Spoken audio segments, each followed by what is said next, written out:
Hi friends, welcome to Bookish Bliss, our virtual book club.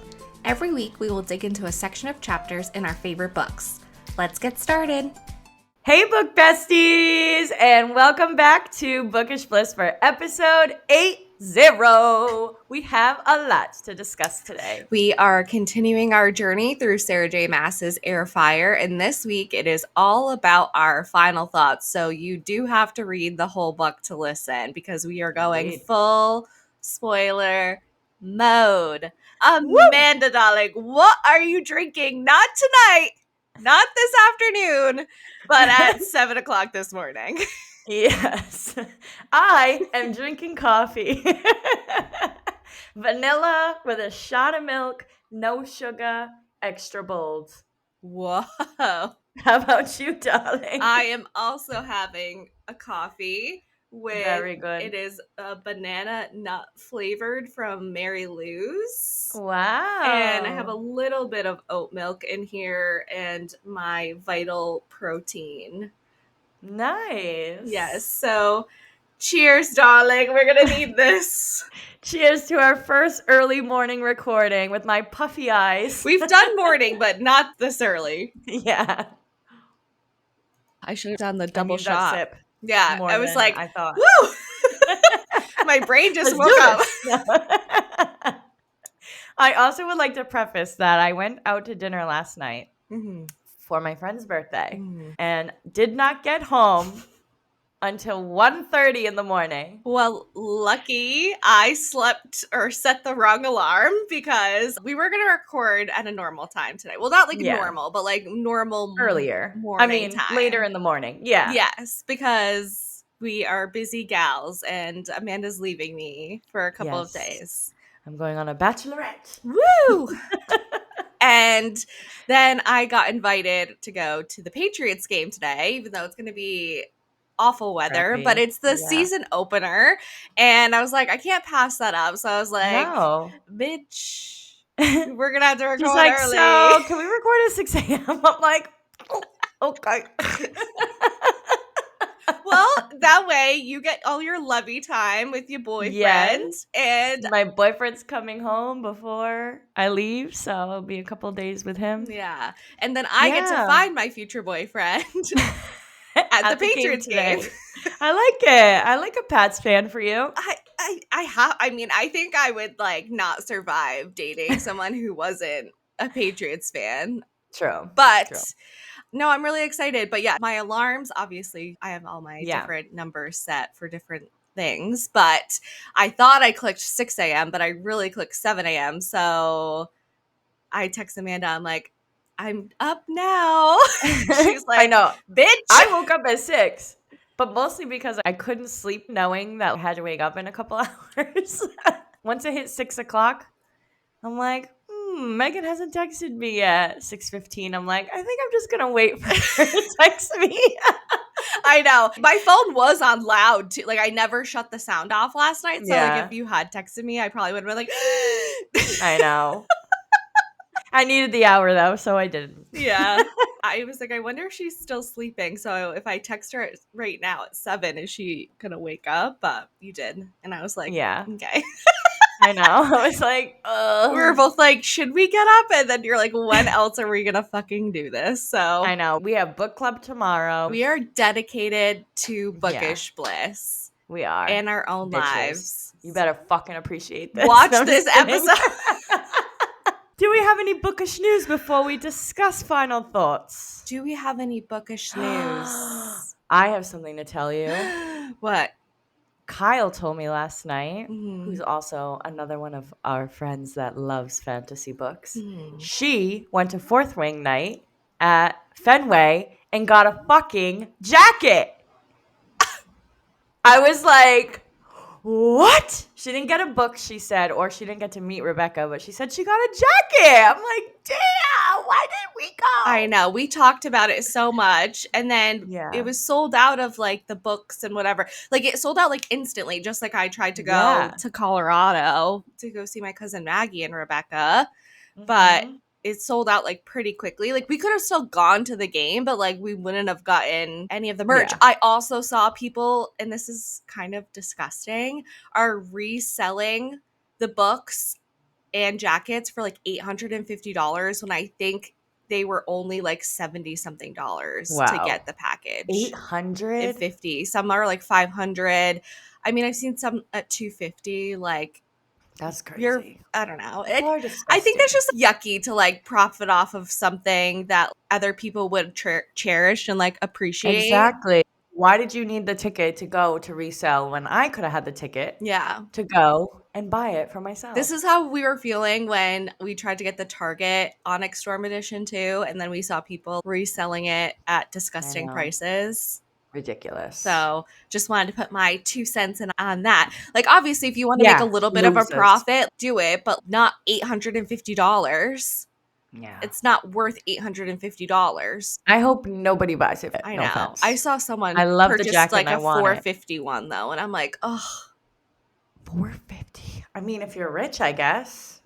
I started Immortal Consequences. Oh, how is it so far? I only read one chapter, but Okay. it does have like a really interesting concept to it, Oh. this academy, and Yeah. just like the world building that they're setting up in the first chapter is interesting. I haven't read anything like this before. I don't hate it. It's obviously like written pretty YA, but we knew it was a YA book. But yeah, no, I like the concept so far, so we'll see. Cool. Yes. I gotta start that soon. Yeah. Should I bring it on The Bachelorette? I mean, it's a pretty easy read. I always bring books with me, even if I don't read them. Yeah. It's like a security blanket. The thing is, I'm like so far into Glow right now. Oh, yeah. That I'm like, I need to just finish that one first. Mm-hmm. And it's on the Kindle, so I'm like, do I just take my Kindle and finish that? That's easier. I also have to pack still. It's going to be a week. So thank God we're doing this right now. Yes. But I think that's all I have. Yeah, me too. All right. So let's get started with the good stuff and break down our final thoughts of Heir of Fire Part 7. Whoa. The 7th episode. Crazy. It went by fast. It did go by fast. Yeah. Should we say our ratings at the same time? Do you think they're the same? I don't know. Maybe. I didn't change mine from the first time, so. So that means it's a 5. Yeah. Maybe it's not the same, actually. Okay. I give it a 4.5. Whoa. Yeah. What did you rate the other books? I can't remember. 5. This is the best book out of all of them so you far. You think? Yes. I think Crown of Midnight is the best one so far. It's literally one of her worst books. What? Yes. Behind Throne of Glass and Assassin's Blade. Throne of Glass, I loved too, just because the intro to the world. But Crown of Midnight, I feel like her being Aelin was the biggest so far. I feel like the end of this one, there was so much going on, but nothing really besides the Dorian collar thing was like to me. And I guess Saoirse getting her head chopped off. But I don't know. You rated Assassin's Blade 5 stars? Did I? I don't know. I don't think so. I'm going to look right now. Story graph. Assassin's Blade, 4.5. Oh, okay. All right, maybe it's not the same then. Maybe 4.75 I'll do. Okay. That's a little bit more accepting of me because I'm like, what? Like, I think just her writing is so much better in this book. I think like adding Manon and Rowan, I think just adds to the story. We got away from Kale. So maybe that's why there wasn't enough Kale for me. I mean, there still was a pretty decent amount of Kale in the book. Yeah, there definitely was. I feel like for me, it was just more like a building book, you know? Like I know the rest now is going to be fucking nuts because this book, it was really good. Don't get me wrong. I love Rowan. I love Manon. Maeve is a bitch. It was really good, but I don't know. Something about the end didn't as good as the other ones. I think the last line of her like accepting who she is and just like coming into her own. I'm just like, and just, I don't know, forgiving herself for her past and like that getting the tattoo to symbolize that she's no longer ashamed. And I don't know. That was just like, obviously. No, definitely. Yeah. Character growth for sure. Yeah. The little nod to Sam, that was cute. Yeah. I love that he's never like forgotten about. Yeah, because we only really see him in 2 or 3 stories in Assassin's Blade, and he's literally such a prominent character in the whole series so far. So Yeah. I know. crazy. Sam Cortland. I think I kind of like low key missed the drama with Arabin too, so I'm kind of glad that's gonna come back into play. I know. Well, let's not get too far ahead of ourselves because I have know. some questions for you. Okay. Sounds good. Amanda, darling, who was your favorite character? Darling, I'm gonna have to say Manan. Yeah. I was gonna say, I never know what you're gonna say. If you're gonna pull out some obscure, like Some crazy Abraxos. thing. Yeah. I did like Abraxos too, for sure. Yeah. But I think Manan is a fun storyline. And it's like brutal and ruthless, but I love that she actually really does have a heart. Yeah. And she does whatever the fuck she wants and still is a bad bitch at the end of the day. Like, she still ends up the wing leader. She still ends up in charge with her small little bait wyvern. I just really want her to shove it to her fucking grandma in the next book. Yeah. I love that she can see right and wrong and she just naturally like just plays out the situation in that manner, no matter the consequences from anybody else. Yeah. And anytime there was a Manon POV, I'm just like, yay. Woo! Yeah. Back in the witch world. I remember at first, I was so new to fantasy or romantasy when I read ACOTAR and Throne of Glass, and I read them back to back, and I know they're very like different writing styles. They're different just fantasy-wise. They're just very different to me. And I didn't really understand why I was getting like a POV from Manon because I'm like, she wasn't in the story before. Like, who is this bitch? I don't like this. I want to know what's going on with Selena and Dorian and Kale. But now I think reading multiple books and like just knowing how this story plays out, like I can see, okay, they were prompting us in Crown of Midnight about the witches, and now here are the witches. But I think like I was so new to like the fantasy world that I didn't understand world building and plots and stuff like that before. And so I was like annoyed, I think, the first time around. But then she ended up, I think I said like, oh, I really like her, or I slipped up and said that to you, I think, back when we started reading this. My one slip up. And so yeah, no, I really like her as a character. Yeah. Actually, the stories don't connect at all in this book. So it really is like 2 separate you're reading stories, like basically 3 separate stories in this one book. You have like the Rifthold characters. Yeah. You have the Gwendolyn characters, and then you have Manon and the witches. Yeah. Which I guess they're technically in Adarlan, but not in Rifthold. But it's crazy. In the mountains, the Rune Mountains, the right? Rune Mountains. Yes. At least I remembered that. Good job, darling. So, is yours also Manon, or do you have a fun one that you want to also say? No, I think it is. I think it's the same because I obviously really do like Rowan. I like the introduction of him. I love how he just like comes in and takes no nonsense from Selena and just puts her in her place, brings down her ego a little bit. And I think she brings down his. And I like the building of that trust and relationship, whatever it is at this point. They're friends. Yeah. They're just friends. They're just friends in denial. But yeah, I think it has to be her. Rowan's a good character, but like favorite character? Yeah. I mean, I love Dorian, don't get me wrong, but he had a less part. I mean, he never has had. Well, he had like a romance with Sorsha. Like that was his POV, this book, you know? Yeah. It was him just like coming into his own, but his powers. And like suppressing his magic. But stupid. Also, I love Luca and Emery's. Yeah, they were great side characters. Yeah, great side characters. I love that Emery's knows all the stories and can tell us everything we need to know about the old ancient fucking people. Yeah. And the cadre, they're pretty interesting. We don't get to see too much of them, but the kitty cat. Yeah, your kitty cat friend. He's like a Yeah. giant cat. That's funny. What were some of your favorite parts, Megan? Oh, darling. My favorite parts. None in Rifthold. I don't think. None in Rifthold? No. Yeah, I don't think so either. Love when Manon gets Abraxos. I Yes, love that's that a good scene of part. them like choosing each other. And then the spider silk, that's a good part. Yeah. When Abraxos whacks his tail against the spider and knocks it off the cliff. They're a dynamic Even though it's duo. coming back. I know it's coming back. I really like the "who did this to you" scene, obviously, in the bathtub. Love a "who did this to you" in any book with Rowan and Selena. And the magic, like her being Yeah. able to fucking use the fire, lighting candles, all the little Setting the whole freaking doorbell on fire, literally, holding it back. Maeve's like, "this is stone." She's like, "your people aren't." and her being able to do the water droplet too at the end where she like Oh, splashes yeah, that Rowan was a in the cute scene. He's face. like, "oh, well, if that's all you have, that's embarrassing."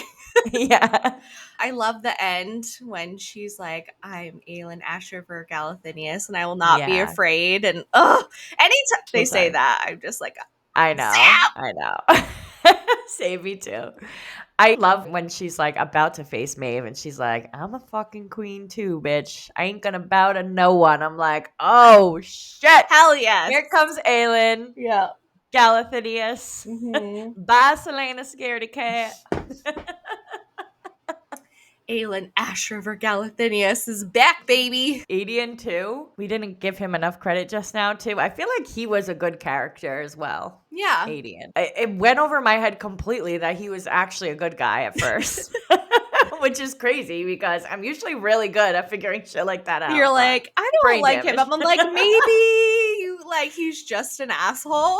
Yeah, I'm like, that went right over my head. Whoops. But Yeah. he is the person that makes Kale really pick a side because they start working together secretly. And then Kale makes a decision by the end of the book. But I feel like if he'd never worked with Adian, would he have come to the conclusion that he did? I don't know. I don't know, because Dorian telling him that he had to pick a side in hopes that they would be on the same one, I just don't think was going to do it 100%. So yeah, I think it is being with Adian and Ren and Murtaugh and seeing what the king was doing behind his back. Like, he had a whole section of guards that Kale knew nothing about. Yeah. And so obviously that has to, hurt Kale, that he's not trusted enough when all he has been is loyal to the king. And I think he's starting to see cracks through this rose-colored glasses that he was wearing for a long time. And I don't think he ever would have fully seen that without like Selena pushing him in that direction of knowing who she is in the rebels, and then Adian coming into play and like completing that, I think, transformation. Yeah, for sure. I agree with that. Yeah, Kale had that nice moment when, even though he always like does things, you're like, yay, Kale, and then he always like takes a step back and you're like, fucking idiot. Yep. But when he tells Murtaugh to tell like Eelway, the king and queen, to get ready and to start fighting, I was like, yeah, all right, Kale. Yeah. Good thing he picked our side. Yeah. I would have been devastated if he didn't. I mean, yeah. I think he would never have fought against Dorian. So I think like at the end of the day, even if he started on the wrong side, when people started to pick, if he had to ever go up against Dorian, he never would go against him. And I think that's going to be huge coming into this next book, knowing that Dorian has a collar on his neck. Yeah. Yeah, because does he know that? No, he doesn't even know. Oh my God, he doesn't know. Mm-hmm. And neither does Adian. None of them know. No. How come Kale didn't understand that he wasn't part of the king's plan when he never got a black ring? Even Adian had a ring. Well, the king already knew he could control Kale. So that also has to like hurt a little bit, because he's just easily manipulated. Manipulated. That he didn't need a black ring, and he doesn't have magic, so it wouldn't have worked anyways. True. Okay. Wait, does Parrington have magic? Oh yeah, he does. Oh shit, that's because that's why they're looking for people that have magic. To be compatible with the ring. Okay, yeah. So that's why he doesn't have a ring. Yeah. He is definitely easily manipulated by the king, but also has no magic. Yeah. Forgot about that little detail. Yeah, because we didn't know that right away. But that's why Roland got one, because he's part of the Yeah, he's a cousin. Haviliard Cadorian. line. Yeah. Interesting. Crazy. Crazy, I feel like we darling. just ran through so many things. I know. Maybe no. There was a lot of There was a lot of good good moments. moments, yeah. Yeah, there is. There really is. We're probably missing some too. So if we didn't say yours, put in the comments. Yeah, tell us. All right. Let me ask you some questions, darling. Okay. Yay. All right. I think the biggest thing I want to talk about in this book is Selena Yeah. and her journey of self-discovery as Aelin Galathynius and how that develops throughout the novel. What were kind of your favorite parts in that self-discovery? I feel like Emery's was a big part of her change too. Mm-hmm. In some ways, like with the stories and knowing her mom and being proud of her and stuff like that. I feel like kind of gave her some motivation in the want to save people aspects. Oh, we missed the slaves dying. I feel Holy like shit. that was That huge was a for big part of sure. her self Yeah. journey into Aelin. Yeah, I feel like at that point she really was like, I cannot sit back anymore. They just killed thousands of people, her people. Yeah. I think it just ruined her, whatever her plan was as Selena Sardathian, Yeah. was to just go and free these slaves and do what she told Nehemia she would do. But as Aelin Ashriver Galathynius, she has a queen title behind her. It pulls rank. It holds more weight than Selena Sardathian. And so I think that also pushes her. The king needs to be destroyed. And she knew that, but I think like it was okay, save the slaves, help out Eelway, and then I'm off the hook from the promise I made. And if the king gets destroyed in that process with the word keys, because I feel like she said she was trying to find out more and do all of this, but I feel like she wasn't like 1,000% serious about it until this happened. Yeah, she's only one person. Yeah. And I feel like before she really had control over her magic, she just felt so hopeless. Yeah. And I feel like that's why she kind of just ran in circles and said like, oh, I will do this. I'm going to do this. I'm going to do this. And then like, finally, this big event happens where the king literally massacres all the slaves in both slave camps. Yeah. And now she's finally like, you know what? I can't do this as Selena. Mhm. I need to do this as Aelin for the reasons you said. She has more rank, but also you have this fucking magic and you got to use it. Yeah. You got to use it and you got to control it. And I feel like after the whole slave thing, she really went up with everything. Her whole Aelin vibe was just like there. Yeah, she had more control. She was more Yeah. focused. Even though at the end She even was like, I'm not going to bow to no one. Like, she knows who she is now. Yeah, even though she says she's going back to Rifthold as Selena Sardathian to get all this stuff down, she doesn't see herself as Selena anymore. She sees herself as Aelin. So, yeah. I feel like I do too as the reader, though. I was calling her Selena / Aelin towards the end because I was even confused. Like, is she still Selena? Like, I know she eventually starts calling herself Aelin, which didn't happen in Heir of Fire, but until like the end. Yeah, but I feel like this was definitely a good transition. Yeah, I think when she steps outside of the wall to fight the creatures, I feel like she is Aelin in that moment. And when the word starts spreading that Aelin is alive, like she knew what she was doing by stepping out there and using her power like that. She knew like she was making her debut back into the world as Aelin Ashriver Galathynius. So yeah, I think that was like the moment for me where I'm like, there she is. There's our girl.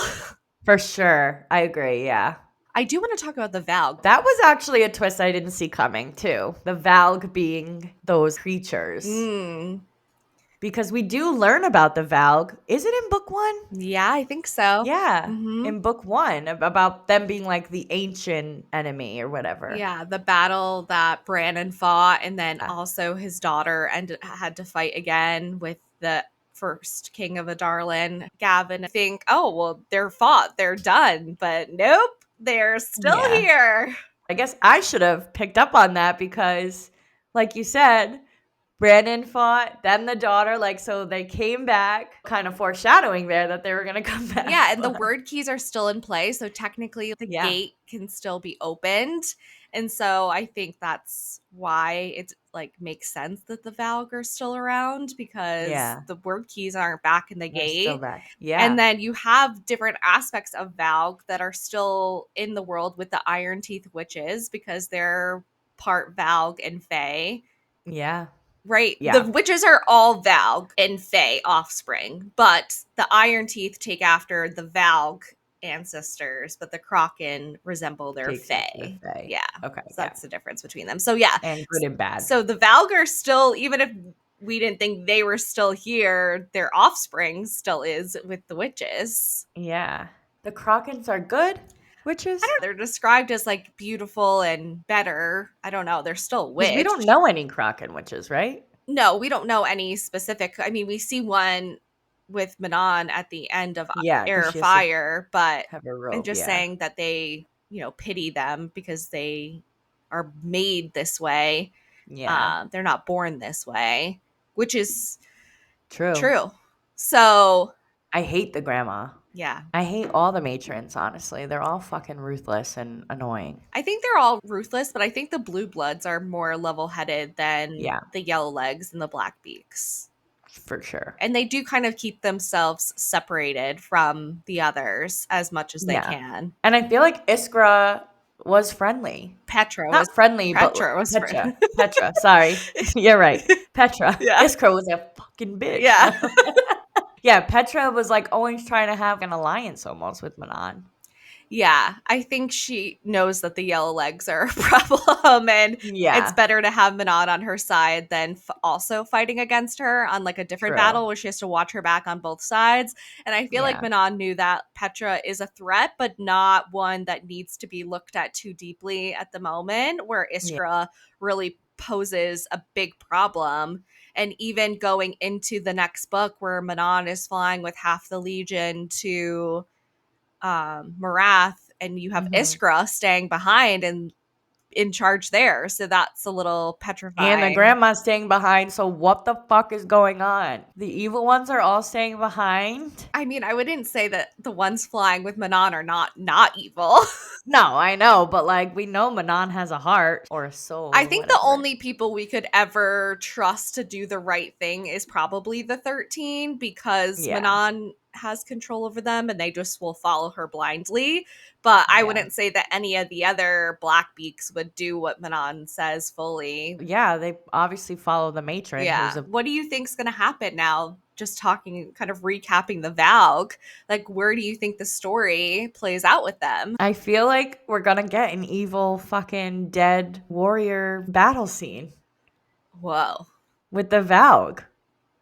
It's coming. It has to. I don't know if it'll be the next book, but I think it's going to be a prominent fight where the king is controlling all these. He just killed thousands of people in the slave camps. Is he going to fucking turn them into his dead Oh army? my God. He is.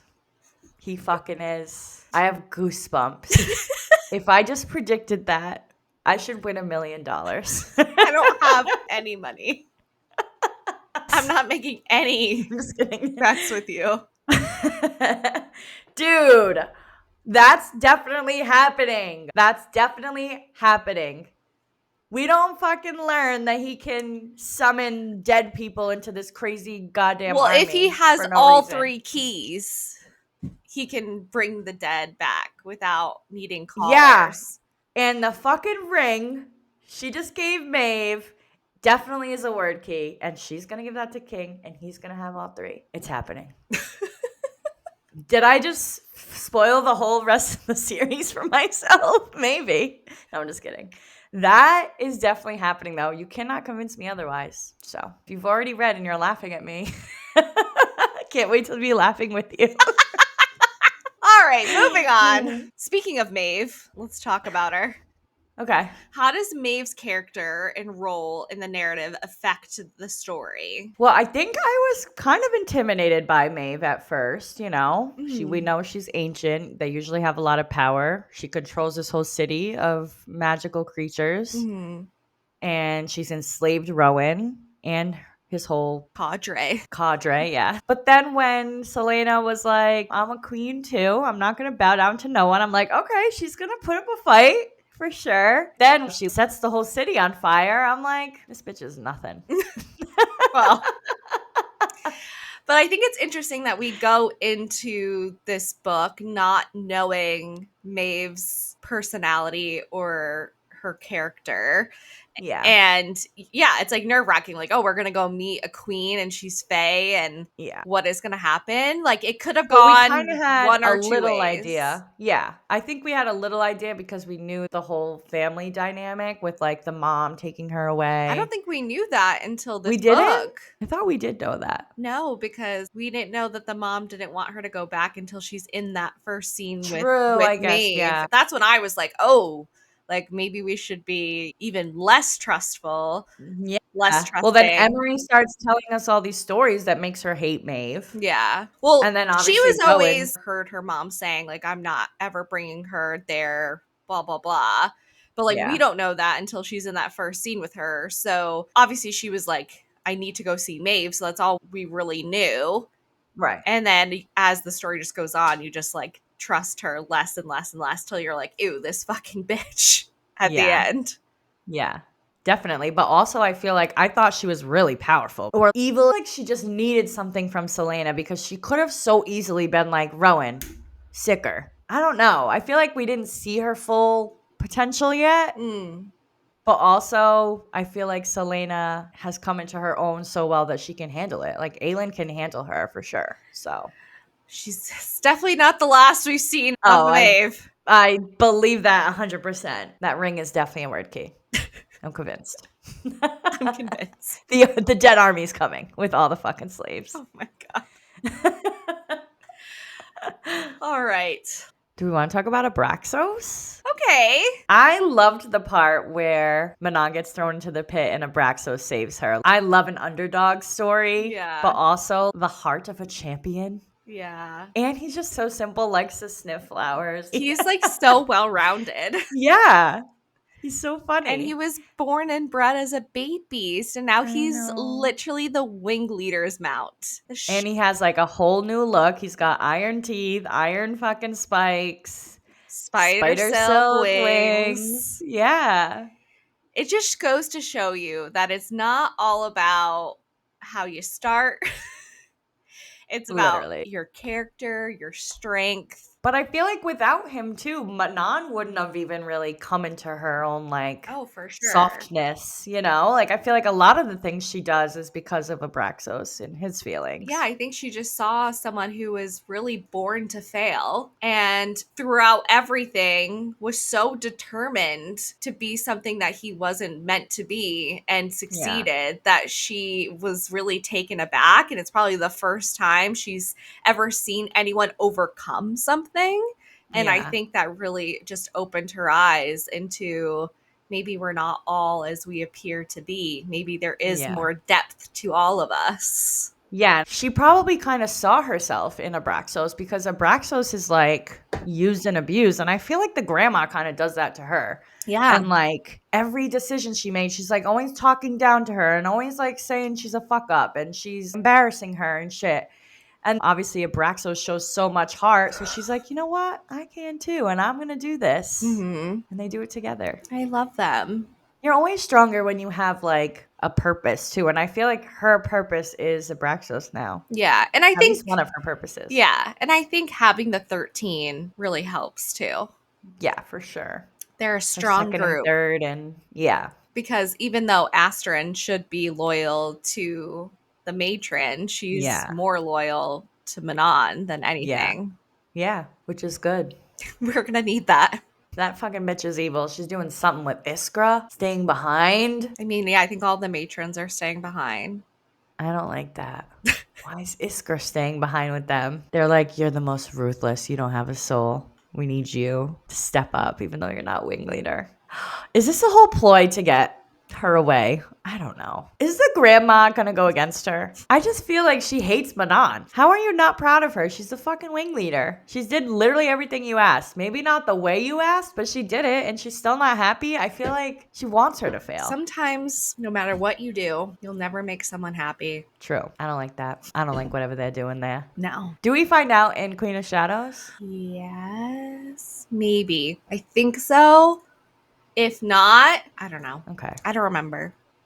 I I hope we know do because I need to what's know. going on, but I don't know when it comes. I Yeah, yeah. know one scene where it comes into play, but When did you read these books? 2021? Oh, wow. Why Yeah. did I think it was so much earlier than that? No. I mean, it was I've like read 4 so years ago. many books Yeah. like after this. So I Yeah. remember like big plot points. But when it comes to when does like this come into play the Details. first time, Yeah. I'm like, oh. Well, especially because I'm sure, well, the last 4 books are like this fat. So, like, how do you even fucking remember? Yeah. Crazy. I need to know about that stupid grandma traitor bitch. She's gonna like be on Iskra's side or something and go against Manon. I don't know. Are you excited for an Aelin Manon face to face? Yes, dude. I have been actually thinking how this is going to all play out. I thought it was going to play out at the end of this book, honestly. Just because we get 3 separate stories, like you said, I figured they would all have came together by the end. But also, I think it makes sense because they're obviously in 2 separate places. I know. I would say for like even for the rest of the series, there's always a little bit of separation between Y- characters because there's a war that's coming and Yeah, not everyone can be at the same place at the same time. I mean, there true. might be moments of time when they all are, but Yeah. I actually like that too. I like the multiple POVs. yeah. It makes it exciting, Yeah. especially when you get like a cliffhanger chapter and then you have to Wait. switch a POV and you're like, "Ah," and you have to like stew in it. I know, but it also gives you a more well-rounded story that you're not Yeah, just for seeing the sure. story through one person's eyes, so you only know what they know. Yeah. Having these multiple point of views from different parts of like the world. Yes, but it gives me anxiety sometimes because I know things that I know they don't know. And I'm like, Yes. she needs to know this. Yes. Oh my god, that will continue to happen. Good. It makes it fun for sure. Especially But when we get to the Empire Storms Tower of Dawn books. You're going to be like, tandem read. "Oh my god." So are those books still multiple POVs or is it one in one? No, it's still multiple POVs, Okay. but the characters in one are not in the other. Okay. So it's happening at the same Same time. timeline, yeah. Okay. I think if you read it separately, it just would be like annoying because you're like, oh, reading it together kind of like just puts the whole big picture together for you. Yeah, I definitely think we need to. I want to, Yeah, anyways. It's no. going to be a lot. I think it's like, what, 12 sections? 12, Maybe. 13, yeah. But Well, I I read guess it it's as a technically tandem. 2 Like, I'm books. not going to read it a different way now. Like, Yeah. it just would not Yeah. be enjoyable for me, I think. No, especially reading the whole timeline again. Like, even having to go back and remember, like, what happened in the other book while you read the next book. It's just crazy to I think feel we like only is have hard. one book separating us from the fucking tandem read. 7 more weeks, I think, right? Is this one the same Yeah. I think this, length? I think, even yeah. though it could be longer, but we're just doing 7 Yeah, I think that's a good idea to keep it 7. to keep it 7, yeah. Yeah. 7 weeks of Queen of Queen of Shadows. Shadows. Wow. All right, let's play some this or that. Okay. Unless you have any specific questions you want to ask, No. because we kind We of touched hit a lot of base. topics. Yeah. The only thing I feel like we really didn't talk about is Sorsha. Oh. So maybe we should mention Sorsha a little bit because she is a rebel at the end of the Yeah, story we she was find doing a out. lot So behind the scenes for many years. yeah. And she only gets caught really because attention gets brought on her because of her love for Dorian. Yeah. And more eyes are now on her because of the other stupid bitch healer. Yeah. Sad. So And sad. she's like, I wasn't ever supposed to love you. Oh, I just can't get over the fact that like her head gets chopped off and then He Dorian was like running for her to put her trying back to put. together. Yeah, Oh, I can't. Every oh. time I think about her now, that's all I see is him fumbling with a head in his hand, like trying to stick it back on her. And I'm just like, Someone said in traumatized. a TikTok that Amy sent me, and it was like, I don't know if I sent it to Amy or if Amy sent it to me because we like to send each other devastating Throne of Glass videos. But it was saying that Sorsha is Dorian Sam. Yeah, yeah, yeah. You did mention That that. like just first like true love. I get it, but also I feel like Sam just hit harder than Oh, for Saoirse. sure. But also, yeah, I get it. I feel Mhm. like I never really thought Dorian liked her. I No. know he liked her, but like I was like, is this really serious? Is this just like a fling? Like I don't know. I feel like it was because I knew they weren't going to end up together, so I just didn't see You it. didn't think they were going to end up together? No, because I didn't. I didn't think that. I just thought while Selena was away, he needed a little So are you action. saying that you think Dorian and Aelin end up together? I think they definitely have unresolved feelings for each other. And I think her absence probably makes him forget about that. Because he still loved her when she left. Yeah. He was literally mad at his best friend for sending her away throughout this whole book. Yeah. So, like, I feel like there's still unresolved feelings or stuff that wasn't settled between them, you know? Mhm. They both have magic. They both are ice and fire. They both are going to be king and queen. Of It makes sense. different places. Yeah. Out of all 3 men that we've met, you think she ends up with Dorian? Yes. Okay. You don't think so? I Well, can't know you answer know. that question. I'm just prompting I feel like you into questions. it's not going to be Kale. That's dead and gone. So who Yeah. are my other 2 options? Dorian or Rowan? Mm-hmm. Rowan has a blood oath to her now. He's going to fucking love her now, too? That's a little, I don't know. I feel like that's a little weird if he has a blood oath to her and then loves her. Is it? Yes. She can literally control him. Good. I don't know. If I could blood I guess oath it could be someone to Rowan. the guy I'm dating, I wouldn't be in half the problems I'm in, Amanda. And neither would you. But would we like them as much if we could control them? We'd get bored. I think you can see that even with the blood oath, Rowan's doing whatever the fuck he wants at the end of the day. True. All right. Any other questions before we play a little game? This or that. It's my favorite. Okay. Aelin's and Rowan's verbal sparring, or Manon and Abraxos' silent understanding. Manon and Abraxos' silent understanding. Yeah, I have to agree Yeah. with that one, even though I do like Aelin and Rowan's verbal sparring. Yes, I do like that too. But also, I feel like it's never said if they can talk through their heads. They are doing it. I know they are, but like, does she even ever realize it? I don't know. I don't think she does. Well, what does she think she is? Just talking to herself? I don't know. I think because it's always written as like, it seems like he's saying, or like, you know what I mean? It's never written as like, He says. like Fourth Wing when they actually are fighting and everyone's like looking at them, like knowing they're like talking. It's not written the same. Obviously, I know they're doing it, but Yeah. do you want me to ask you some? I feel bad because you asked me all the questions. All right. Okay. Aelin's fire magic or Dorian's ice magic? Aelin's fire magic. Ooh, okay. Me too. I would pick that. Yeah. Adian's loyalty or Kale's honor? Adian's loyalty. I agree. Abraxos' love for flowers or Fleetfoot's love for belly rubs? Don't do this to me. Well, we know my love for Abraxos. He literally hangs in my car. So Yeah. Abraxos' love for flowers, because it literally is an air freshener of Abraxos with flowers. I would agree, though. I think Fleetfoot, love him, love the belly rubs, but Abraxos, a fucking giant ass scary wyvern that is now partnered up with a witch just loving flowers. It can't get any better than that. Manon's ruthless ambition or Asterin's steadfast loyalty? I think I'm gonna have to pick Asterin's steadfast loyalty. I love Asterin. Me too. I I love love her Manon too. too, obviously, but I don't know, the loyalty that Yeah. she has to Manon is just top notch. Wow, we agree on every single one so Oh far. my god. Training with Rowan and Wedlin or plotting in Rifthold with Kale and Dorian? Training with Rowan and For Wendlyn. sure. The magic, give me the magic all day. Yeah. The war games or the battle against the Valg? The battle against the Valg.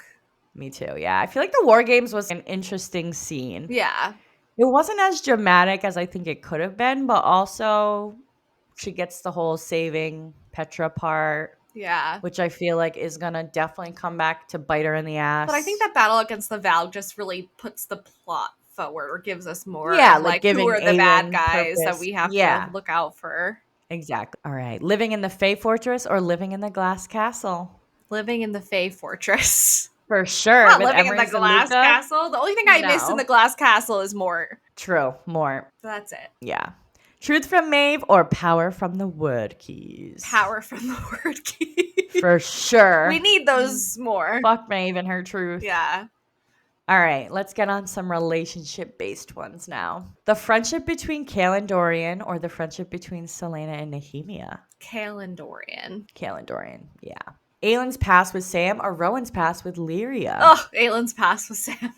Yeah, that one definitely hits hard. Yeah. Aelin as queen or Aelin as an assassin? Queen, bitch. Oh, for sure. Oh my god, queen. we agreed on every single one. Wow. Is That's this a never first? happened. I think so. We're in full agreement, darling. I love it. Well, on a few things, but on a few things. I am keeping my mouth shut on. Yeah. I feel like it's going to be Rowan now, but I don't know. You're confusing me. Because you know I love can't- Dorian. I can't look you in the eye. You know I love Rowan, so Yeah. you won't know. Okay, let's move on. I have some predictions. Perfect. Okay, I kind of touched on these a little bit throughout the episode, but I think Maeve is one evil bitch. Not only do I think she's working with the king, but I also think she's the fucking spider. That spider's coming back. And it's going to be a person. I feel like it could have been a shapeshifter, or I don't know. I feel like whatever deal that fucking spider's going to make, it's going to come back as a person. And I think it's Maeve. It's definitely evil. It's definitely coming back if it's not Maeve. But Maeve's definitely working with the king. And I feel like that ring Selena gave Maeve at the end is definitely a word key. She gave up Rowan way too fast for that ring. And I don't think just a significant heirloom from this guy that she even killed him, didn't she? Yeah. Means shit to her. Yeah. Even Selena's like, she's a sentimental girl or something. Yeah. I'm No, like, she's not. She wants that for a fucking reason. It's definitely a word key. My whole tangent about the fucking dead army with all the slaves, that's how he gets it, because that's the third one. Because she even says he has one, possibly two. She knows. She's working with him. And she's about to give him the third. So those are my two about Maeve. We kind of like touched base on where we think we see a few people going. I guess what I want to ask you, something we haven't touched on, is where do you think the storyline with Dorian is going in the Collar? Obviously, the king is going to control him. And I think now that he knows the extent of his magic, because he made him show him that he definitely has a plan to use Dorian's magic against people, but also they can use magic if they have the collar on in Rifthold. Like, how does that work? Because the magic still doesn't exist there. But how does Dorian use it? Because based on like who did the spell, which is the king. True. And the Okay. he's a part of the king's like bloodline. So that's why I think Dorian do magic. Has access to his powers. Okay, that makes sense. The king is definitely going to use and abuse Dorian's magic in one way or another. And what do you think the king's ultimate end game is? I feel like his end game is to conquer the fucking world. And kill all the other kingdoms so that his kingdom is the only one. He just wants to be the main guy in charge and just do whatever the fuck he wants. And basically enslave anybody that's not on his fucking core. Yeah. That's what it seems like anyways. Do you think any other characters are going to be making a reappearance that we haven't seen since maybe Assassin's Blade in Queen of Shadows? Well, I think or any characters you think are coming into play in Queen of Shadows that were talked about in this book. I think we definitely hear about the Red Queen, right? Yeah, the red hair in the desert. The new queen, which we know is Ansel, right? Yeah. I'm like, I know this. So I think Ansel's coming back for sure. I still would love the Mute Master to come back, but I don't think that's happening. The healer, too. maybe there's some foreshadowing there with like a healer is needed as queen with the other healer. Irene was her name, right? Whoa. Because obviously Sorsha can't be queen now. Not that she ever was, but. No. Wow. I need to drink coffee more while we record. I'm full of the good predictions today. At least I think they're good. So They're funny. probably awful, but We'll I have to don't see. know. Yeah, and I think Aelin is going to be Aelin in this next book. Like I think Selena is going to be Kaput. kaput. She's Yeah. been put to bed. Also, it stresses me out thinking about Dorian because obviously she doesn't have magic when she goes back to Rifthold. And there was that whole like, oh, you could chop their heads off is the only way to get them out of control of the collar. And obviously she's not going to kill Dorian. She's going to end up with him, so she can't kill him. That's going to be challenging. How the fuck is she going to get that off? I think the only way to do it is to get her magic back. But how does she get her magic back in Rifthold? Do they knock down the towers? Do they knock them down? They must. Let's get a move on it and read the next book. Speaking of, obviously, our next book is Queen of Shadows. Woo! Oh my god, wait, I never seen that cover before. Yeah. Wow. I'm so jealous you have those covers. It's a thick boy. That's a thick boy. Is it bigger than Heir of Fire? I think so. We just love to pick long ass It books. says 89 chapters. 89? Yeah. That's good then. Maybe they're small, right? 645 pages. I don't know how big the other one is. That is all we have for you today. Please let us know what you think by leaving us a review and comments on any of the platforms you are listening/watching on or on our social media pages. This helps tremendously to get the word out and lead more listeners to find our show and tune in. And come join our book club Discord. You can find the link in our bios on Insta and TikTok. And this month we are reading Immortal Consequences by Ivy Marie. We love chatting with you guys, so don't be shy. Don't forget to email, follow, subscribe, rate us 5 stars, and tell all your friends about us. And we hope the rest of your day is blissful. Bye! Thank you so much for listening. Join us next week for part 1 of Queen of Shadows by Sarah J. Maas, covering chapters 1 through 14. Happy reading!